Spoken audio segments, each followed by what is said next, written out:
नमस्कार, मेरा नाम डॉक्टर तेजल कोठारी है। मैं एक साइकियाट्रिस्ट हूँ। आज का जो हमारा टॉपिक है जिस पे हम लोग डिस्कस करने वाले हैं वो टॉपिक है पीटीएसडी या फिर post traumatic stress disorder. PTSD में ऐसा है कि जिस इंसान के साथ, किसी भी उस इंसान के साथ जिसके साथ कोई बहुत ही ट्रॉमेटिक इवेंट हुआ है।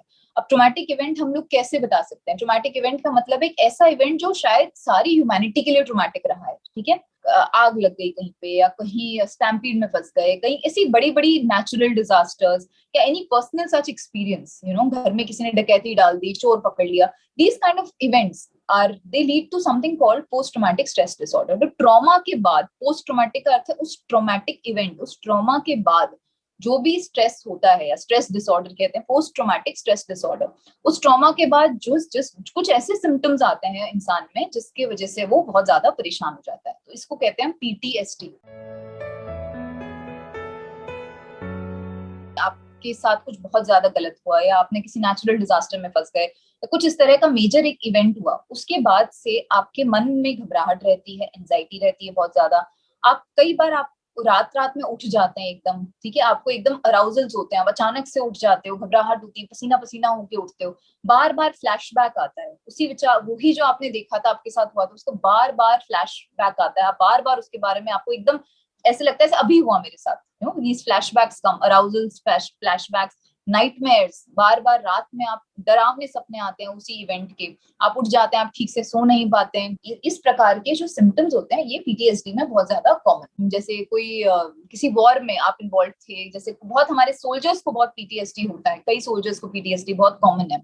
तो अगर आप इस सब में इन्वॉल्व थे, या आपके साथ कोई बहुत बड़ी मेजर कैलामिटी के बाद आप उसके बारे में सोचना छोड़ नहीं पाते हो, आपको बहुत ज्यादा चिड़चिड़ापन, घबराहट, डर लगना, बार बार उसी इवेंट का विचार आना, उसी चीज का बार बार विचार आना, उसी लड़ाई को बार बार सोचना, कई बार आप आंखें बंद करो तो अचानक से उठ जाते हो क्योंकि वही विचार बार बार आते हैं, उसी लड़ाई के बारे में बार बार सोच रहे हैं, उसी इवेंट के बारे में बार बार सोचते हो, घबरा जाते हो, अचानक से घबरा जाते हो, स्टार्टलिंग रिस्पॉन्स जिसको हम कहते हैं कि अचानक से घबराहट हो जाती है, ये क्या हुआ था मेरे साथ, दोबारा ये विचार आते हैं, जबकि अब आप बैटल फील्ड में नहीं हो, अब आप उस इवेंट से कहीं दूर आ चुके हो। तीसरी बात, आप हमेशा उस बात की, उस इवेंट की जिक्र को अवॉइड करते हो। ठीक है ना, अगर कोई वॉर वेटरन है, या मतलब कोई वॉर का सोल्जर है जिसको पीटीएसडी है, वो बिल्कुल अवॉइड करेगा उसके बारे में बोलना। वो उन एरियाज को भी अवॉइड करेगा जिससे उसको उस इवेंट की याद आती है। रात में आप ढंग से सो नहीं पाते हो, रात में अचानक उठ जाते हो, उस इवेंट को लेके, उस बात को लेके, उस इवेंट को लेके आपको रात में बुरे बुरे ख्याल आते हैं, बुरे बुरे सपने आते हैं, मन आपका उदास रहता है, परेशान रहता है, उसी विचार पे बार बार आता रहता है। तो ये सारे के सारे PTSD, post traumatic stress disorder के सिम्टम्स हैं जिनके लिए आपको इमीडिएट हेल्प लेनी चाहिए डॉक्टर से। पीटीएसडी क्यों होता है उसका हमारे पास क्लियर कट रीजन नहीं है। अगेन इट इज बिकॉज अगर इसके बायोलॉजी इसके पीछे देखी जाए, साइंस इसके पीछे देखी जाए, तो दिमाग में कई प्रकार के न्यूरोट्रांसमीटर्स हैं। कई न्यूरोट्रांसमीटर का अर्थ है ऐसे छोटे छोटे मॉलिक्यूल्स जो दिमाग को बहुत ज्यादा इन्फ्लुएंस करते हैं। इसमें सबसे कॉमन डोपामीन है, और सीरोटोनिन है जिसका आपने नाम सुना होगा, एसिटाइलकोलिन है, ये कुछ न्यूरोट्रांसमीटर्स हैं। सो इसमें इनके इम्बैलेंस के कारण, again in certain structures of the brain, इनके इम्बैलेंस के कारण पीटीएसडी डेवलप हो सकता है। मेंटल इलनेस में अनफॉर्चुनेटली अभी भी हमारे पास एक कारण नहीं है। जैसे हमारे पास कार्डियक डिसऑर्डर्स में we still might have one reason, infections में हमें पता है इन्फेक्शन से कुछ हो जाता है, तो मानसिक रोग में ऐसा नहीं है। There are many many many reasons for it. PTSD होना नॉर्मल बिल्कुल नहीं है, लेकिन सबके दिमाग की बनावट अलग है। किसी को पीटीएसडी हो सकता है, किसी को नहीं हो सकता। बहुत वल्नरेबिलिटीज हैं, बहुत कारण हैं जिसमें कुछ को हो सकता है, किसी को नहीं हो सकता है। लेकिन अगर आपको, again I would just say one thing, कि अगर कुछ भी इस तरह की दिक्कतें आती हैं, किसी भी मेजर रीजन से, किसी भी कारण से आपको इस तरह की प्रॉब्लम आती है, आप प्लीज इमीडिएटली अपने साइकियाट्रिस्ट के पास जाइए। So PTSD is not normal, it's a disorder. So post-traumatic stress disorder. Disorder is not normal. Some percentage of people who are vulnerable to stress will have PTSD. कोई भी traumatic event अगर life में हुआ था, जरूरी नहीं है कि 100 के 100 लोग जिन्होंने उस इवेंट को देखा उनको सबको ट्रॉमा हो जाएगा, जरूरी नहीं। उनकी दिमाग की बनावट पे, उनकी वल्नरेबिलिटी पे, उनकी कई सपोर्ट सिस्टम्स पे, बहुत सारे रीजंस के कारण पीटीएसडी डेवलप हो सकता है।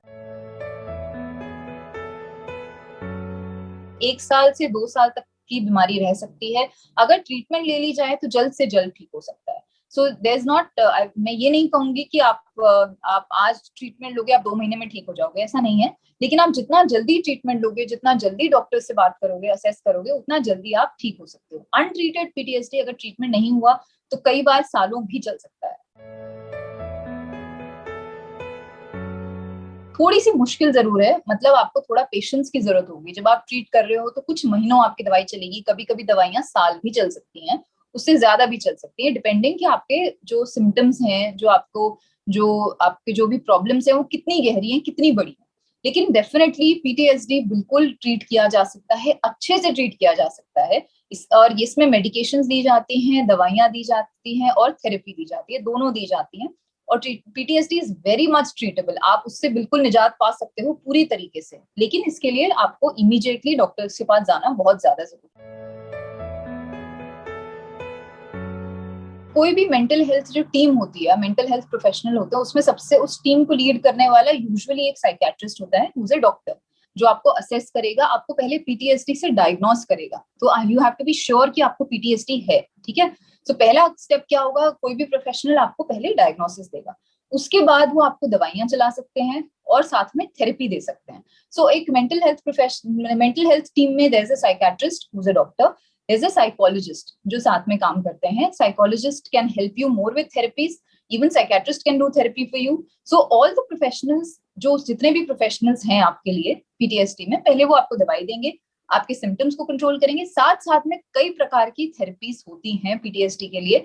कैसे अपने सिम्टम्स को खुद कैसे आप कंट्रोल कर सकते हो, आप खुद अपनी मदद कैसे कर सकते हो, ये हम थेरेपीज में आपको समझाएंगे। And then I think over time धीरे धीरे करके आपके सिम्टम्स इंप्रूव करेंगे। अगर आपको लगता है आपके फ्रेंड को, आपके दोस्त को, आपके घर वाले, किसी को भी किसी प्रकार का मानसिक रोग है, प्लीज आप सिर्फ एक चीज कर सकते हो, आप इमीडिएटली उनको ट्रीटमेंट के लिए कन्विंस कर सकते हो, आप इमीडिएटली उनको डॉक्टर के पास जाने के लिए कह सकते हो। क्योंकि हमारे सोसाइटी में डॉक्टर से, साइकियाट्रिस्ट से लोग कहीं ना कहीं डरते हैं। बहुत लोगों को लगता है कि वो दवाई दे देंगे, दवाई जिंदगी भर चलेगी। इतने सारे इन चीजों को लेके इतनी ज्यादा गलत फहमियां हैं हमारी सोसाइटी में, इतनी ज्यादा गलत, जिसे मैं कहूंगी गलत नहीं, बहुत ज्यादा गलत फहमियां हैं।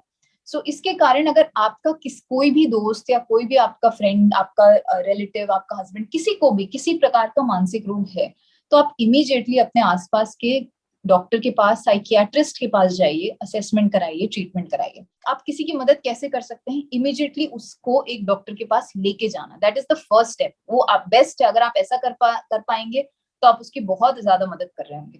क्योंकि देखिए, अगर आपको लगता है कि आप बैठ के एक ही बात बार बार किसी की सुन सकते हैं, आप भी नहीं सुन पाओगे, एक पॉइंट के बाद आप भी परेशान हो जाओगे। आप भी 2 दिन, 3 दिन, 4 दिन, शायद महीनों भर सांत्वना दे सकते हो, लेकिन उसके बाद आपको एक प्रोफेशनल डॉक्टर की जरूरत पड़ेगी। एंड सिर्फ सांत्वना देना is not enough, just being there is not enough. खाली सपोर्ट से मानसिक रोग नहीं सही होता।